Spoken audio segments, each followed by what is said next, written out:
నమస్కారం. ఈరోజు మనం ఒక అద్భుతమైన విశ్లేషణ చూడబోతున్నాం. మహాభారతంలో ఒకే ఒక్క ప్రతిజ్ఞ ఒక సాధారణ యువరాజును యుగయుగాలు గుర్తుపెట్టుకునే ఒక లెజెండ్గా ఎలా మార్చేసిందో తెలుసుకుందాం. ఇదొక మామూలు కథ కాదు. దీని వెనుక ఉన్న లోతైన త్యాగమేంటో ఇప్పుడు మనం వివరంగా చూద్దాం. ఒక్కసారి ఆలోచించండి. ఒక తండ్రి తన కొడుక్కి మరణాన్ని శాసించే వరం ఎందుకిస్తాడు? అసలు ప్రకృతి నియమాలను కూడా పక్కన పెట్టేంత అవసరమేమొచ్చింది? ఇదేదో మామూలు ఆస్తిపాస్తుల పంపిణీ కాదు సుమా. ఇదొక అత్యంత అరుదైన ఇమోషనల్ ఘట్టం. అసలు దీని వెనుక ఏం జరిగిందో ఇప్పుడు మనం డైరెక్ట్గా తెలుసుకుందాం. సెక్షన్ 1. హస్తినాపురానికి తిరిగిరాక ఆ ప్రతిజ్ఞతాలోకు భారం. దేవవ్రతుడు సత్యవతితో కలిసి రాజభవనంలో అడుగుపెట్టగానే అక్కడా అంతా ఒక్కసారిగా షాక్లో, నిశ్శబ్దంలో మునిగిపోయారు. ఆ నిశ్శబ్దానికి కారణం ఆ యువరాజు తీసుకున్న ఒక ఊహించని మహాత్యాగం. అవును, అక్కడ జరిగింది కేవలం ఒక చిన్న రాజకీయ వాగ్దానం కాదు. నేను రాజును కాను అని చెప్పడం ఒకెత్తు అయితే, నాకు పెళ్లి వద్దు, పిల్లలు వద్దు, నాకంటూ ఒక కుటుంబమే వద్దు అని భవిష్యత్తును పూర్తిగా వదులుకోవడం మరో ఎత్తు. ఆ యువరాజు తన సింహాసనాన్ని మాత్రమే వదులుకోలేదు, తనకంటూ ఒక ఫ్యూచర్ లేకుండా తన మొత్తం జీవితాన్నే త్యాగం చేశాడు. సెక్షన్ 2. తండ్రి పొందిన ఆవేదన. ముక్కలైన హృదయం, సింహాసనం, వారసత్వం అన్నీ వదిలేసిన యువరాజు నిర్ణయం విన్నప్పుడు తండ్రిగా శంతనుడి పరిస్థితి ఎలా ఉంటుందో మీరే ఊహించండి. అసలు విషయం తెలిసాక ఆయన హృదయం అల్లకల్లోలమైపరింది. ఇక్కడ తండ్రి మనసులో ఒక విపరీతమైన భావోద్వేగాల వైరుధ్యం కనిపిస్తుంది.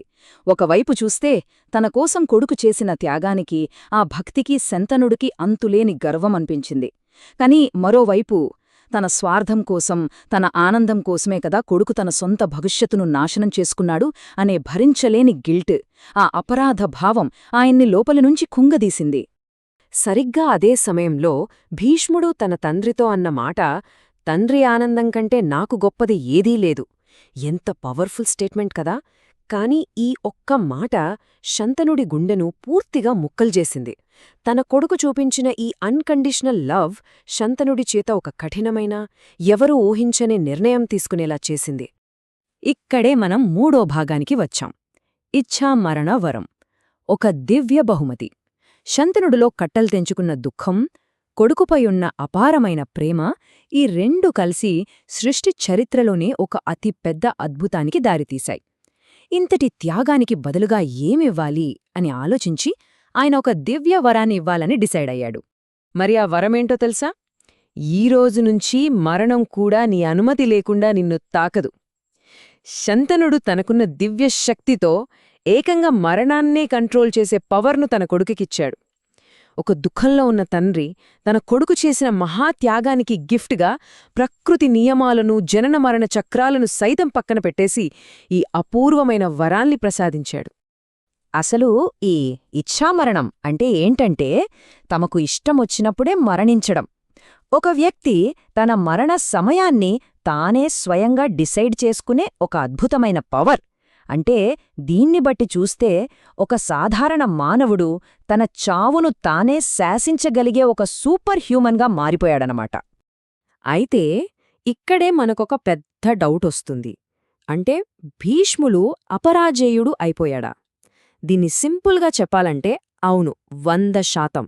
ఈ సంఘటన భూమిపైన ఉన్నవారిని మాత్రమే కాదు, పైన ఆకాశంలోని దేవతలను సైతం షాక్కి గురిచేసింది. ఎందుకంటే అప్పటి వరకు భూమిపై ఏ మానవుడికి ఇలాంటి శక్తి లేదు. ఇక భీష్ముణ్ణి యుద్ధంలో ఓడించడం దాదాపు ఇంపాసిబుల్ అయిపోయింది. సెక్షన్ 4. భీష్ముని వినయం, ఒక యోధుడి నిగ్రహం. నిజానికి ఇంతటి అపరిమితమైన శక్తి, ఏకంగా మరణాన్ని జయించిన వరం చేతిలో ఉన్నప్పుడు ఎవరైనా ఏమవుతారు? అహంకారంతో విర్రవీగుతారు, అవునా? కాని భీష్ముడి గొప్పతనం సరిగ్గా ఇక్కడే బయటపడింది. ఆ సంపూర్ణమైన శక్తిని పొందిన తర్వాత కూడా ఆయన క్యారెక్టర్లో ఎలాంటి మార్పు రాలేదు. ఆ అపరాజేయ శక్తిని పొందిన వెంటనే ఆయన చాలా వినయంగా తన తండ్రి పాదాలకు నమస్కరించాడు. అతడిలో ఏ కోసనా అహంకారం కనిపించలేదు. పైగా అంతటి శక్తిని రాజ్యాలను ఆక్రమించడానికి వాడకుండా కేవలం ధర్మరక్షణ కోసమే ఉపయోగిస్తానని ప్రమాణం చేశాడు. ఈ ఒక్క డిసిజన్ అతన్ని ఒక సాధారణ యోధుడి స్థాయి నుంచి శాశ్వతమైన ధర్మానికి ఒక ఐకాన్గా మార్చేసింది. ఇదంతా జరుగుతున్నప్పుడు అక్కడే ఉన్న రాణి సత్యవతి పరిస్థితి అయితే పూర్తిగా మూగబోయింది. ఎందుకంటే తన కోసమే కదా ఒక యువరాజు తన జీవితాన్ని ఇంతలా త్యాగం చేశాడు అనే ఒక విపరీతమైన బాధ, అదే సమయంలో భీష్ముడి మహోన్నతమైన వ్యక్తిత్వాన్ని చూసి అపారమైన గౌరవం ఆమెలో ఉప్పొంగాయి. ఈ దివ్యశక్తుల మార్పిడి ఆమెను అక్షరాల కట్టిపడేసింది. ఇక చివరిగా భాగం 5 కురువంశ భవిష్యత్తు మహాభారత మహాకావ్యంపై దీని ప్రభావం. అసలు ఈ ఒక్క సంఘటన, ఈ అద్భుతమైన మార్పిడి కురువంశం యొక్క భవిష్యత్తును ఎలా శాశ్వతంగా మార్చేసిందో మనం ఖచ్చితంగా అర్థం చేసుకోవాలి. ఆ క్షణం నుంచి భీష్ముడు హస్తినాపురానికి, ఆ రాజ్య సింహాసనానికి ఒక పటిష్టమైన, శాశ్వతమైన కాపలాదారుడిగా మారిపోయాడు. దీన్ని ఒక టైం లైన్లో గమనిస్తే, మొదటి గంటలో చేసిన భీష్మ ప్రతిజ్ఞ, వెంటనే రెండో గంటలో లభించిన ఇచ్ఛామరణ వరం, ఈ రెండు సంఘటనలే దశాబ్దాల తర్వాత జరగబోయే మహాభారత యుద్ధానికి, ముఖ్యంగా అంపశయ్య ఘట్టానికి అసలైన పునాది. భీష్ముడి బాణాల మంచంపై పడుండి కూడా సరైన సమయం వచ్చేవరకు తన ప్రాణాలను నిలుపుకోగలిగాడు అంటే దానికి కారణం సరిగ్గా ఈ క్షణంలో అతనికి లభించిన ఇచ్ఛామరణ వరమే. ఒక తండ్రి కన్నీళ్లతో ఇచ్చిన బహుమతి ఒక అమర సంరక్షకుణ్ణి సృష్టించింది, నిజమే. కాని తనకు తాను కోరుకుంటే తప్ప మరణించలేని ఆ వ్యక్తి చెల్లించిన అసలు మూల్యం ఏమిటి? తన కళ్ల ముందే తన కుటుంబం, వంశం నాశనమవుతున్నా ఏమి చెయ్యలేక, మరణించలేక దశాబ్దాలపాటు భీష్ముడనుభవించిన ఆ మానసిక వేదన ఎంతటిది? అసలు మరణం లేకపోవడమనేది నిజంగా వరమా, లేక భరించలేని శాపమా? ఇది ఖచ్చితంగా ఆలోచించాల్సిన విషయం. ఈ విశ్లేషణ మీకందరికీ ఒక కొత్త కోణాన్నిచ్చిందని ఆశిస్తూ, ఇలాంటి మరో ఆసక్తికరమైన అంశంతో మళ్ళీ కలుద్దాం.